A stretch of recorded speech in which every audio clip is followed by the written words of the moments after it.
Okay, so for those with eyes that see, the Spotters Challenge is obviously in play. Should be a pretty easy one. If anybody can give me even the simplest answer to it, you get a huge boon. Rewards do come your way, I promise. In any case, I have to cover a few short issues before we begin. One,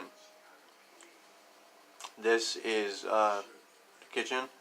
It's the best setup that I had available at the time, and I did my best to hook it up. I don't have the time to go back to my office and do it the right way. So here's what you get. And B, yes, I'm sitting on the floor. I'm always going to be sitting on the floor. I prefer to. I enjoy sitting on the floor. Again, maybe I was Japanese in a past life. In fact, I'm pretty certain I was, actually, because I do have certain memories of that sort. In any case, I've been informed that my videos are terribly boring. This, obviously, I already know. And so I'll try to spice them up and do the best I can to be more entertaining, I suppose. And in the future, we're going to be working with editing material that will allow for me to give you visual stimulation. As I've said before, it's just taking time. This is always a matter of time. I'm not equipped with not a lot of the time that I require to do these things, but I'm going to make it for you. Don't worry. In any case, also, we have a new spotter aboard, a very beautiful, magnificent young lady who has given us an idea to work with what we're hoping will become a series of documentaries that we're going to make regarding issues of the sort that we've been dealing with, and hopefully working to unite cultures and to bring people together. It's going to be fun. It's going to be it's a really cool idea. We got to get it all put together, and of course we got to come up with funding for it, which is what Project Philanthropy was initially intended for. So we'll see how that works out. I have every bit of faith in us. I know that we can do it. My team is wonderful. We're going to make it happen. In any case, to pick up where we left off. Now, this is going to speak to dimensions in the sense, dimension again, but dimensions technically, in the sense that it can actually be used in differing senses. Now, there's always going to be kind of a philosophical aspect to everything we speak of. As I spoke to, intuition has a philosophical aspect that we're going to get to as soon as we can finish this series and catch us up to speed on dimensional quality, that is. Now, to begin with, we have value. Again, we start off with value, just simple love, unconditional investment.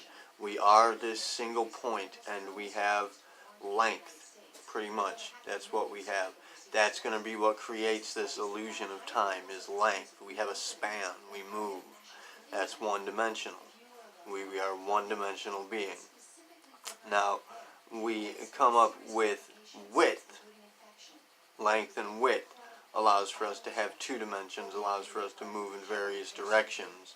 And at that point, we have what effectively is a two-dimensional image. It can move, in differing directions. And as I've stated before, at the same time, it's still in the same place. It's still just one dimension. It just appears to be two dimensions because it's moving in differing directions.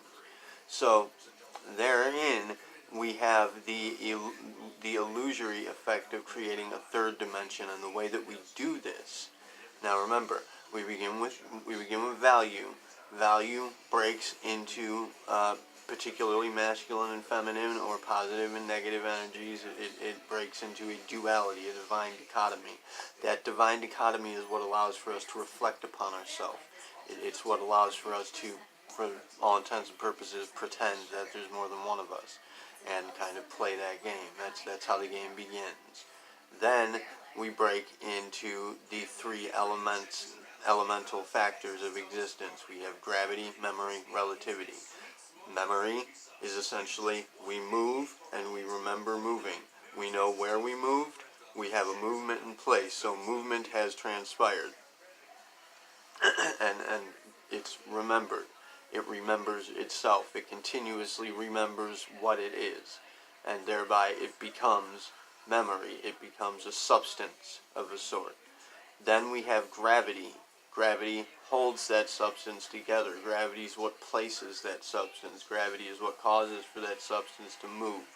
And then, thirdly, we have in play now relativity, which relativity is essentially the fourth dimension, but we'll get to that in just a second.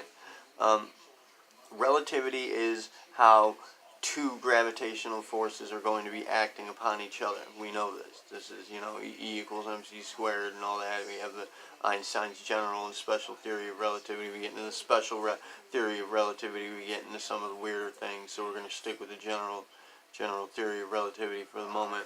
And what we have essentially is bodies in motion that interact with each other. They reflect upon each other. Again, it's that duality in play. And this is all, the moment that we break into a divine dichotomy, the moment that we break into two, we have effectively 1 second. That's how time is created. We have an other. 1 second. A second thing. It's very simple. Now, the third piece is what allows for us the relativity piece, where two or more bodies in motion, two or more physical objects. Remember, physics is at the bottom line of all of this. Physics applies to everything. There is nothing that exists that is not physical insofar as we can tell. We can postulate, and in identifying and examining a fourth dimension, we can actually begin to build hypotheses as to what something that is actually non-physical might be, although honestly it's not evidenced, it's not proven outside of my own experience and the experience of a few others I've encountered, so it's not something that we can actually put into play yet, but it's a working hypothesis. There may be something non-physical in play, but as it stands, it seems highly unlikely. Now, and it's only highly unlikely because we can't get it. We can't grasp it. We can't touch it. We can't grab it and show it to you, so thereby it doesn't really exist. Although, obviously it kind of does.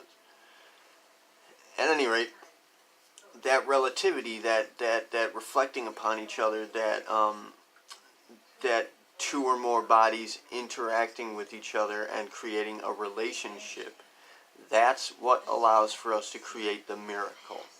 That's what allows for us to create the magnificent illusion, the amazing and miraculous magic trick that allows for us to actually believe that we are separated. That's how we create life itself. That's how we generate comprehension, essentially, consciousness. We can have separated consciousnesses, it seems, because we have them relatively reflecting upon each other. Now, that fourth dimension, that essentially is reflection itself, and it is the same as relativity, which is the same as duality, which is the same, gravity, memory, relativity, reflection. They're all the same thing. It's still just one dimension. It's always just going to be that one dimension. It's just we are continuously fooling ourselves into believing that we've created this grand, majestic separation of sorts, the division complex, as it were, which is not a bad thing. The illusion is not a bad thing. It's not something that we want to get rid of, but it's something we want to be aware of. We can't slip too far into this dream or we're going to get lost in the nightmare that we've created. And that's what's happening here. And believe me, if we don't wake up soon, that nightmare is going to become a reality. And when that happens, there's no going back. There is no going back. So please, I may be boring. My videos may suck. You may not like my setting, even though I think it's pretty cool. I mean, you got something really cool here. This is a very good spot. If you can pick it out, if you can tell me what this is, fucking kudos to you, man. That makes you in my mind, a master spotter, actually, because, I mean, in its simplicity, it's just, it's brilliant. But there are other methods by which to view dimension. When we get into talking about chakras, and we have differing chakras in the body and in the world, these catalyst events, those are also dimensions. That's a method of viewing a dimensional quality from a differing perspective. You can view dimension from the perspective of these chakras. Each chakra has its own identity. Each chakra is essentially a brain. And we know this. I mean, we know this. You might not know this. I don't know how well versed you are, particularly whomever's watching. And the scientific community, they're beginning to catch on, but we do know this. Each one of your chakras is in fact a separate brain. You have a brain, then you have the pineal gland, which is essentially the third eye, that's another brain. You have a thyroid, that's a brain. You have a brain in your heart. You have a brain in your intestines. You have a brain in your groin. You have several brains, and each one of them does have their own identity, and thereby each identity can view perspective itself from a differing sort of dimension. So that's pretty much I think that's pretty much what I have to say about this video right here, is that's how evolution really works. This idea that survival of the fittest and the most predatorial creature, the strongest, survives it, pretty much this idea that the most effective killing machine is the most highly evolved, that's very obviously wrong. I mean, for fuck's sake, if you can't see that, holy shit, how far you've wandered. I mean, are you serious? The most effective predator is the most highly evolved? This is a paradigm that we need to change. Darwinian evolution works to a certain extent. It works in defining the calculations necessary to culminate our biological and physiological evolution insofar as goes the structure of our DNA and what has been created by it.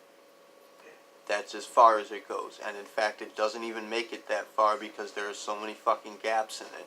We're going to cover those gaps, don't worry about that. We're going to fix those problems. It's going to work. Darwinian evolution is going to work to a certain extent, but you're going to have to wake up and realize that it is not the correct paradigm.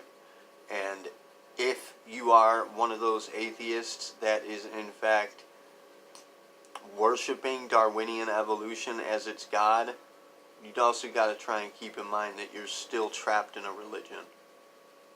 You're doing the same thing over and over again. This is insanity. And the only thing that's keeping you from realizing that is cognitive dissonance. And the only thing that you have to do to get out of that is recognize it. Wake up. Snap to. Realize I'm lying to myself. And I need to stop doing that. That's going to be the primary habit we need to break. Each catalyst event is its own identity. Each catalyst event is its own community. Each catalyst event is going to have its own psychosomatic area, psychosomatic troublesome issue, so to speak, that we're going to need to be dealing with. And each catalyst event does in fact have specific events transpiring in this time and in the near future and even in the past that we can affect retroactively. We are capable of doing that. We've proven it already, so that can be done. But for the most part, these events are transpiring right here and now and in the near future, and these are actual community-oriented societal events that are going to be transpiring that we need to keep a close eye on and we need to work with. We need to direct energies properly, because if that impulse, and it's alive, that impulse is alive and awake in the world, that Kundalini is active now. If it hits one of these blockages and we haven't cleared it up sufficiently, it's going to break right through it, and when it does, that's going to break the psyche of our entire species. We need to snap to, get together, wake up. So that's it for this. There, as I was saying, there are a differing measure by which to look at the consideration of dimension, but still, at the same time, dimension itself as a term is used to refer to spatial quality. Time is not a dimension, and there is in fact only one dimension, and it is the fourth one. So, that's about as much as I can say right now. We're gonna continue this and clip this off of the third video later on. Anyway, love you guys. I'm sorry that I'm boring, you know, but I mean, really, ultimately, if the information I'm giving you doesn't get received because I'm too boring for you, then sorry. That's really gonna have to be discerned your problem, isn't it? I'll do my best to try and be entertaining for you, but you know, I'm not really getting paid for doing this, so I mean, again, I'll do my very best, but I'm giving you gold here. You should really be making use of it. I'm giving you real value. Money is fake value. It's fraudulent. What I'm giving you is real currency. Please try to make use of it. I do love you guys. Keelah Salai, Taerve, siari, Namasté.